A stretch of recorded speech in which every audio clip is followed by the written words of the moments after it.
Video थोड़ा late upload कर रहा हूँ, इसलिए माफ़ी चाहता हूँ। तो शुरू करते हैं। पिछले एपिसोड में हमने देखा कि वांग लिन ने अपनी कल्टीवेशन शक्ति को और अधिक निखारने और उसे अगले स्तर पर ले जाने के लिए प्लेनेट जिंगलिन में काफी लंबा और कठिन समय व्यतीत किया। कड़ी मेहनत और निरंतर अभ्यास के बाद वह कल्टीवेशन के उस मुकाम पर पहुंच गया जिसे टॉप लेवल माना जाता है। इसके साथ ही उसने अपनी कल्टीवेशन यात्रा का एक अत्यंत महत्वपूर्ण और बड़ा चरण सफलतापूर्वक पूरा कर लिया था। लेकिन कहानी यहीं समाप्त नहीं हुई थी। वास्तव में ये तो सिर्फ एक शुरुआत थी। इसके तुरंत बाद वांग लिन ने एक दृढ़ निर्णय लिया कि उसे थंडर कॉन्सेप्ट को हर हाल में हासिल करना ही होगा। उसका मुख्य उद्देश्य ये था कि इस थंडर कॉन के जरिए वह थंडर रियल्म के भीतर प्रवेश कर सके, जो उसकी पिछली कहानी की एक महत्वपूर्ण कड़ी थी। जैसे ही वह इस नए मोड़ पर पहुंचा, कहानी वही खत्म हो गई। अब आगे, लेकिन कहानी में आगे बढ़ने से पहले आप लोग इस वीडियो को लाइक और सब्सक्राइब कर ले, क्योंकि मैं नहीं चाहता आप लोग आगे आने वाले इंटरेस्टिंग एक्सप्लेन वीडियो को मिस करें। प्लेनेट जिंगलिन के एल्डर इस समय वांग लिन से बेहद क्रोधित थे और गुस्से में अपना आपा खो रहे थे। उन्हें पूर्ण विश्वास था कि वांग लिन कोई असली कल्टीवेटर नहीं है, बल्कि वह किसी नकली थंडर गॉड टेम्पल से आया हुआ एक ढोंगी है। एल्डर का मानना था कि वांग लिन के यहाँ आने का एकमात्र उद्देश्य उनके खानदानी थंडर कॉन को चुराना है। इतना ही नहीं, उन्हें वांग लिन के खतरनाक थंडर बीस्ट पर भी गहरा संदेह था कि वह कोई जीवित प्राणी नहीं है, बल्कि मात्र एक भ्रम है। चूंकि एल्डर जिंगलिन खुद इल्यूजन रियल्म जैसी अत्यंत शक्तिशाली कलाओं में माहिर थे,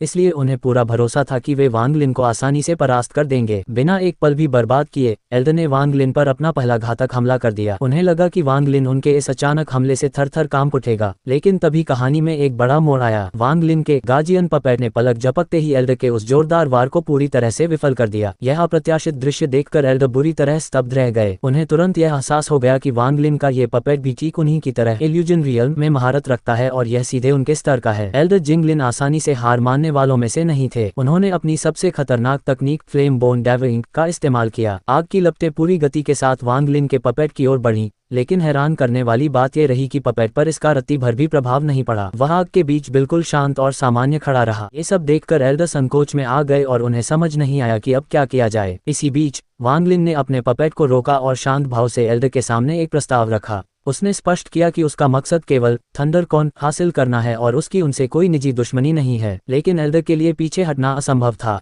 वे जानते थे कि यदि उन्होंने अपना थंडर कॉन दे दिया तो समाज में उनके खानदान की प्रतिष्ठा हमेशा के लिए नष्ट हो जाएगी। साथ ही उनके मन में एक गहरा डर घर करने लगा था कि वांग लिन कोई मामूली कल्टीवेटर नहीं है, बल्कि शायद वह एक सेकंड सटेप कल्टीवेटर हो सकता है। एल्डर को आश्चर्य था कि एक साधारण कल्टीवेटर के पास इतना शक्तिशाली पपेट होना नामुमकिन था। जब एल्डर ने प्रस्ताव को साफ मना कर दिया, तब वांग लिन समझ गया कि अब बातचीत से काम नहीं चलेगा। उसने अपना बेहद शक्तिशाली इमोर्टल माउंटेन ट्रेजर निकाला और सीधा हमला कर दिया। इस बार एल्डर पूरी तरह गंभीर हो गए और उन्होंने अपनी पैतृक गुप्त तकनीक थर्ड आई तीसरी आंख को सक्रिय कर दिया। जैसे ही वह जादुई तीसरी आंख खुली, उसने वांग लिन के भारी भरकम इमोर्टल माउंटेन को हवा में ही पूरी तरह से स्थिर कर दिया। ये दृश्य देखकर वांग लिन को गहरा धक्का लगा और वह स्तब्ध रह गया। उसे पता था कि उसका ट्रेजर कितना पावरफुल है, लेकिन एल्डर की उस तकनीक ने इसे बेअसर कर दिया था। अब वांग लिन को एहसास हो गया कि इस अनोखी तकनीक के पीछे जरूर कोई बड़ा रहस्य छिपा है, जिसे समझने के लिए वह पूरी तरह से एकाग्रचित हो गया। वांग लिन उस थर्ड आई तकनीक को ध्यान से देखता है और उसे पता चलता है कि इस तकनीक के अंदर ओरिजिन रियल्म के कुछ खास ट्रेसेस निशान छिपे हुए हैं, जो बिल्कुल वैसा ही है जैसा थर्ड स्टेज कल्टीवेशन मेथड में था, जिसे वांग लिन ने पहले कहीं देखा था। इसी बात ने वांग लिन का इरादा बदल दिया। अब वह सिर्फ थंडर कॉन लेकर जाने वाला नहीं था, बल्कि वह किसी भी कीमत पर जिंगलिन की थर्ड आई तकनीक भी हासिल करना चाहता था। बिना समय गंवाए वांग लिन ने अपने इमोर्टल माउंटेन की शक्ति को और अधिक बढ़ा दिया। अचानक वहां इतना जबरदस्त दबाव, ओवरवेलमिंग प्रेशर पैदा हुआ कि एल्डर जिंगलिन का सारा डिफेंस, यानी उनका 7 डिफेंस, पल भर में ध्वस्त हो गया। जिंगलिन के दिल में अब मौत का डर पूरी तरह बैठ चुका था। उन्हें आखिरकार महसूस हो गया कि वांग लिन उनकी कल्पना से भी कहीं ज्यादा ताकतवर और खतरनाक है। जैसे ही वांग लिन अगला हमला करने के लिए आगे बढ़ता है, जिंगलिन पूरी तरह घबराकर चिल्लाते हैं और उसे रुकने के लिए कहते हैं। वे थंडर कॉन वांग लिन के हवाले करने के लिए राजी हो जाते हैं। लेकिन कहानी में मोड़ यह है कि वांग लिन अब सिर्फ थंडर कॉन से संतुष्ट नहीं था। उसने सीधे शब्दों में जिंगलिन से उनकी खानदानी थर्ड आई तकनीक की भी मांग कर दी। ये सुनकर जिंगलिन गुस्से से पागल हो गए। उन्हें ये सरासर नाइंसाफी लगी, क्योंकि वे पहले ही अपनी सबसे कीमती वस्तु देने को तैयार हो गए थे। अब वांग लिन उनसे उनकी खानदानी विरासत भी छीनना चाहता था। वांग लिन ने शांति से उन्हें समझाया कि वह यहाँ कोई जबरदस्ती करने नहीं आया है, बल्कि वह इसके बदले में एक उचित एक्सचेंज यानी बराबरी का सौदा करने का प्रस्ताव रख रहा है। वांग लिन तुरंत अपने पपेट को आदेश देता है और वह पपेट जंगल से एक माइल्ड बीस्ट यानी जंगली जानवर पकड़ लाता है। जिंगलिन के सामने ही वांग लिन उस जानवर को पूरी तरह खत्म कर देता है। के बाद वह दुनिया के सामने इमॉर्टल स्लॉटर तकनीक प्रदर्शित करता है जो उसने तियानजिंग से हासिल की थी। वांग लिन समझाता है कि यह तकनीक जीवित जीवों की लाइफ फोर्स यानी उनकी जीवन शक्ति को अवशोषित करके उन्हें इमॉर्टल सोल्स में बदल देती है। इन सोल्स का उपयोग करके एक ऐसा शक्तिशाली डिफेंसिव शील्ड बनाया जा सकता है जिसे तोड़ना नामुमकिन है। जितने ज्यादा सोल्स होंगे ये शील्ड उतनी ही ज्यादा ताकतवर होती जाएगी। इतना ही नहीं, कोई चाहे तो लाखों की संख्या में इन इमॉर्टल सोल्स को इकट्ठा कर सकता है। जिंग लिन के मन में उत्सुकता जागृत होती है और वह इस तकनीक को परखने के लिए वांग लिन के एक सिंगल इमॉर्टल सोल पर अपनी आग से हमला करता है। तभी उनके होश उड़ जाते हैं जब वे देखते हैं कि केवल एक सोल ही उनकी भयानक लपटों को रोकने के लिए काफी था। वे सोचने लगते हैं कि अगर एक सोल इतना शक्तिशाली है तो अगर लाखों सोल्स एक साथ मिल जाएं तो वे कितनी अभेद्य और अल्टीमेट शील्ड तैयार करेंगे। जिंग लिन पूरी तरह प्रभावित हो जाते हैं और उनका लालच बढ़ जाता है, लेकिन उनके कदम फिर रुक जाते हैं क्योंकि थर्ड आई तकनीक उनके खानदान की विरासत थी। अगर ये तकनीक किसी बाहरी इंसान के हाथ लग गई तो उनके ब्लड लाइन की पवित्रता हमेशा के लिए खत्म हो सकती थी। जिंग लिन इस तरह हिचकिचाते हुए वांग लिन से कहते हैं कि यदि उसे इस सौदे में कोई दिलचस्पी नहीं है तो वह यहाँ से जा सकता है। जैसे ही वांग लिन जाने के लिए पीछे मुड़ता है, जिंग लिन तुरंत उसे रोक लेते हैं। वे अपनी तकनीक को एक्सचेंज करने के लिए राजी हो जाते हैं। वांग लिन का मानना था कि वह थर्ड आई तकनीक को कभी भी किसी दूसरे इंसान के साथ साझा नहीं करेगा, लेकिन जिंग लिन के दिमाग में एक और चाल चल रही थी। उन्होंने जानबूझकर थर्ड आई तकनीक के अंदर कुछ बड़ी गलतियां और खामियां मिला दी थी ताकि वांग लिन इसे कभी भी पूरी तरह मास्टर न कर पाए और उसका कल्टीवेशन खराब हो जाए। देखते ही देखते दोनों के बीच यह एक्सचेंज पूरा हो जाता है। वांग लिन को थर्ड आई तकनीक मिल जाती है और जिंग लिन के हाथ इमॉर्टल स्लेटर तकनीक लग जाती है। जब वांग लिन उस थर्ड आई तकनीक का अध्ययन करता है तो उसे यह बेहद खतरनाक महसूस होती है क्योंकि यह इमॉर्टल स्लेटर तकनीक के साथ एक बहुत बड़ा जोखिम थी। अगर इसे हाई लेवल पर उपयोग किया जाए तो ये खुद यूजर को भी नष्ट कर सकती थी। इसके कंपैरिजन में वह थर्ड आई तकनीक कहीं ज्यादा खतरनाक थी। दरअसल इसमें सीधे थर्ड स्टेज कल्टीवेशन के सीक्रेट्स छिपे हुए थे। यही जिंग लिन की वह चालाकी थी, लेकिन वांग लिन ने अपनी गजब की सूझबूझ और धैर्य से मास्टर लेवल नॉलेज के जरिए तुरंत उन छिपी हुई गलतियों को पकड़ लिया। उसे जिंग लिन की मदद की कोई जरूरत नहीं पड़ी और उसने उन तमाम खामियों को खुद ही ठीक कर लिया। रिस्ट्रक्ट करके उस अधूरी तकनीक को बिल्कुल परफेक्ट बना लेता है। अब धीरे धीरे वक्त गुजरता है और आखिरकार वह बड़ा दिन भी आ जाता है जब थंडर रियल्म के अंदर एंट्री करनी थी, क्योंकि वांग लिन पहले भी रेन रियल्म के अंदर जा चुका था, इसलिए उसे इस पूरे प्रोसेस का बहुत अच्छे से अंदाजा था। दोनों जगह अंदर जाने का मेथड बिल्कुल सेम टू सेम था। वांग लिन बिना कोई देरी किए तुरंत उस थंडर कॉन को एक्टिवेट कर देता है और जैसे ही वह घड़ा एक्टिवेट होता है, आसमान को चीरती हुई बिजली की एक बहुत ही तगड़ी और विशाल कड़क सीधे नीचे गिरती है। वांग लिन जैसे ही उस बिजली को महसूस करता है वह दंग रह जाता है क्योंकि इस बिजली के अंदर बेहद प्योर प्राइमोर्डियल ओरिजिन एनर्जी भरी हुई थी। यह एनर्जी इतनी ज्यादा पावरफुल थी कि इसके सामने कल्टीवेशन के थंडर पूल की बिजली भी कुछ नहीं थी। वांग लिन को तुरंत रियलाइज होता है कि इतनी कीमती और ताकतवर बिजली का इस्तेमाल अगर सिर्फ यहाँ से वहाँ जाने के लिए किया गया तो ये बहुत बड़ा वेस्ट होगा। इसलिए वह एक बड़ा रिस्क लेने का डिसाइड करता है और सोचता है कि क्यों न इस पूरी लाइटनिंग एनर्जी को खुद के अंदर एब्जॉर्ब कर लिया जाए। वह जानता था कि ऐसा गोल्डन चांस उसे अपनी पूरी जिंदगी में दोबारा कभी नहीं मिलने वाला। वह तुरंत अपनी एंशिएंट थंडर ड्रैगन सोल को बाहर निकालता है और उस भयानक बिजली को सोखना शुरू कर देता है। पर इस प्रोसेस के दौरान अचानक एक बहुत ही अनएक्सपेक्टेड चीज होती है। वांग लिन के इस कदम की वजह से पूरे प्लेनेट जिंग लिन पर अचानक से उसी प्योर प्राइमोर्डियल ओरिजिन एनर्जी की भारी बरसात होने लगती है जो कल्टीवेशन के लिए दुनिया की सबसे बेहतरीन एनर्जी मानी जाती थी। वांग लिन लगातार उस बिजली को एब्जॉर्ब किए जा रहा था कि तभी अचानक आसमान से एक और उससे भी ज्यादा खौफनाक और कई गुना बड़ी बिजली सीधे उसके ऊपर आकर गिरती है। उस भयानक इम्पैक्ट की वजह से वांग लिन की पूरी बॉडी में एक ऐसा असहनीय दर्द शुरू होता है जो बर्दाश्त से बाहर था। उसे तुरंत समझ आ जाता है कि उसकी बॉडी अब अपनी लिमिट पर पहुंच चुकी है और इससे ज्यादा झेलना मौत को दावत देना होगा। बिना एक पल की भी देरी किए वांग लिन बिजली को सोखना बंद करता है और खुद को प्रोटेक्ट करने के लिए तुरंत थंडर कॉन को अपने आगे कर लेता है। उसे उस थंडर कॉन की पावर पर पूरा भरोसा था क्योंकि वह जानता था कि थंडर कॉन खुद बिजली के नेचुरल रूप से पैदा हुआ है, इसलिए उसी ओरिजिन की बिजली उसे कभी भी नुकसान नहीं पहुंचा सकती। एक ही सोर्स से होने की वजह से थंडर कॉन इस तरह की खौफनाक और टेरिफाइंग पावर्स के सामने पूरी तरह इम्यून था। लेकिन इस बार चीजें वैसी नहीं होती जैसी वांग लिन ने सोची थी। कल्टीवेशन की हिस्ट्री में थंडर कॉन को हमेशा के लिए अमर माना जाता था, जिसकी गिनती दुनिया में कभी न कम हो सकती थी और न ज्यादा। पर इस बार आसमान से गिरी वो बिजली कुछ ज्यादा ही आउट ऑफ कंट्रोल और डेंजरस थी। वो थंडर कॉन भी उस भयानक फोर्स और प्रेशर को ज्यादा देर तक बर्दाश्त नहीं कर पाता और देखते ही देखते वो जादुई थंडर कॉन बीच से पूरी तरह शटर होकर चकनाचूर हो जाता है। ये कल्टीवेशन की पूरी हिस्ट्री का सबसे बड़ा और सबसे शॉकिंग चेंज था क्योंकि इतिहास में पहली बार कोई थंडर कॉन हमेशा के लिए तबाह हो चुका था जिसने दुनिया में मौजूद कुल थंडर कॉन्स की संख्या को एक नंबर कम कर दिया था।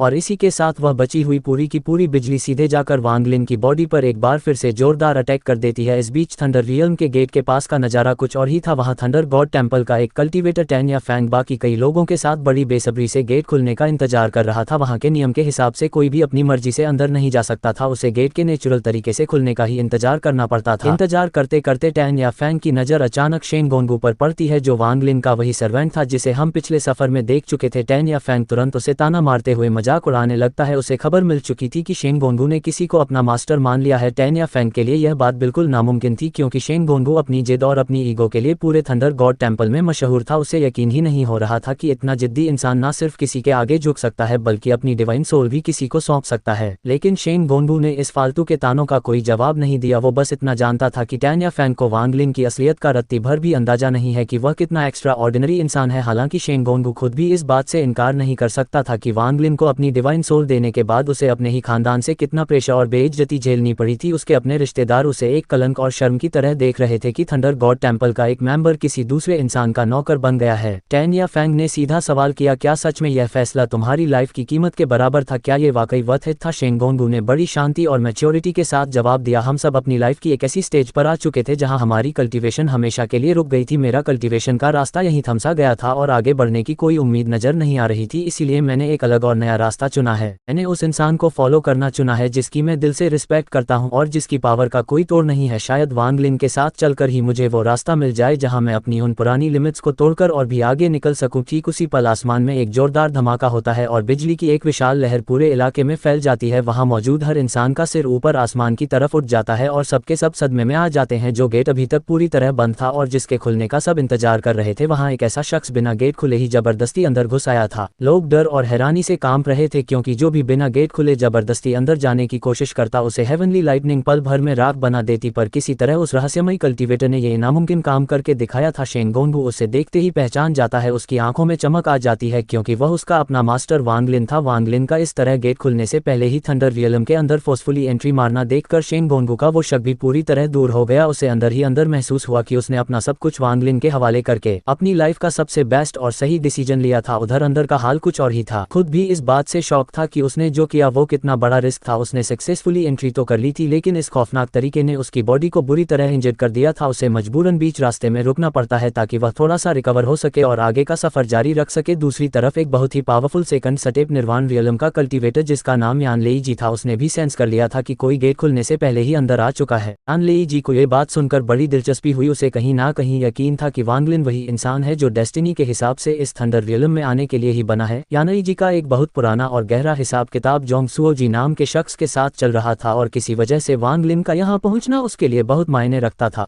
बिना किसी को पता चले या किसी के ध्यान में आए, यानलेजी खामोशी से अपनी उंगलियों से एक बहुत ही मिस्टीरियस और रहस्यमयी सील तैयार करने लगता है। इसके बाद कहानी वापस हमारे वांगलिन पर शिफ्ट होती है। अपनी इंजरी से थोड़ा रिकवर होने और अपनी हालत को बेहतर करने के बाद वांगलिन बिना कोई वक्त गवाए थंडर रियलम को और गहराई से एक्सप्लोर करना शुरू कर देता है। दरअसल वांगलिन के इस डेंजरस जगह पर आने के पीछे दो बहुत बड़े रीजन्स और सुनहरे मौके थे। पहला रीजन था सेलेस्टियल इल्यूजन नाम का एक बेहद कीमती खजाना। ये खजाना इतना रेयर था कि अगर इसे थंडर गॉड टेम्पल को सौंपा जाए तो इसके बदले में वहां से कोई भी अपनी मनचाही और बेहद वैल्यूएबल रिवॉर्ड हासिल कर सकता था। अगर इतिहास उठाकर देखा जाए तो पूरी कल्टीवेशन हिस्ट्री में आज तक सिर्फ 8 सेलेस्टियल इल्यूजन ही ढूंढे जा सके थे और दूसरा सबसे बड़ा चांस था लेजेंडरी ओरिजिन केव, यानी उस जादुई गुफा को ढूंढना। ओरिजिन केव को इस पूरे थंडर रियलम का सबसे बड़ा और सबसे खास खजाना माना जाता था। जो भी कल्टीवेटर किस्मत का धनी होता और उस गुफा के अंदर एंट्री पा लेता, उसका कल्टीवेशन लेवल रॉकेट की स्पीड से कई गुना बढ़ जाता था। यहाँ तक कि कुछ खुशकिस्मत कल्टीवेटर्स तो इस गुफा की मदद से बहुत ही कम समय में सेकंड स्टेप की तरफ कदम बढ़ा चुके थे।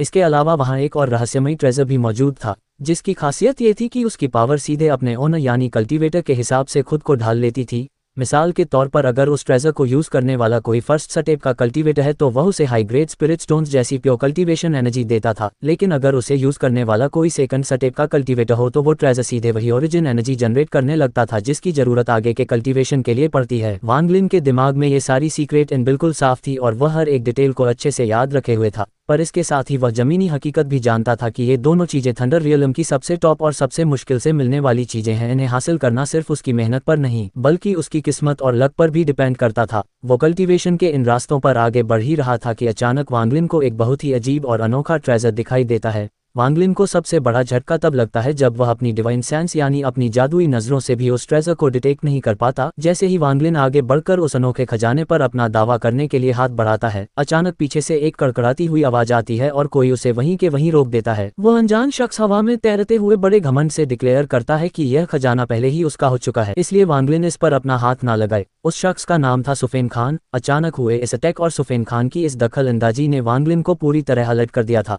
सुफेन खान के चेहरे पर एक अजीब सा घमंड था, मानो उसे थंडर रियलम के इस अनमोल खजाने पर पूरा हक मिल चुका हो। लेकिन वांगलिन भी अच्छी तरह जानता था कि इस अनजान और रहस्यमयी जगह पर किसी भी अजनबी पर भरोसा करना सीधे मौत को दावत देना है। दोनों के बीच एक अजीब सी शांति छा जाती है जो आने वाले किसी बड़े तूफान की तरफ इशारा कर रही थी। और दोस्तों, कि किसी सस्पेंस और खतरनाक मोड़ पर आकर हमारा रेनेगेड इमोर्टल का एपिसोड 148 यहीं पर खत्म हो जाता है। सुफेन खान और वांगलिन के बीच की यह जंग क्या रूप लेगी और क्या वांगलिन इस नए दुश्मन को हराकर उस जादुई ट्रेजर को हासिल कर पाएगा? इन सारे सवालों का जवाब पाने लिए मेरे चैनल को सब्सक्राइब करके बेल आइकॉन को भी दबा दो ताकि आगे आने वाली वीडियो को आप बिल्कुल भी मिस न करें, और इस वीडियो को लाइक करके मेरा हौसला बढ़ा दो ताकि मैं आपके लिए और एक्सप्लेन वीडियो जल्दी लाऊं। तो मिलते हैं अगले वीडियो में, तब तक के लिए अपना ख्याल रखें।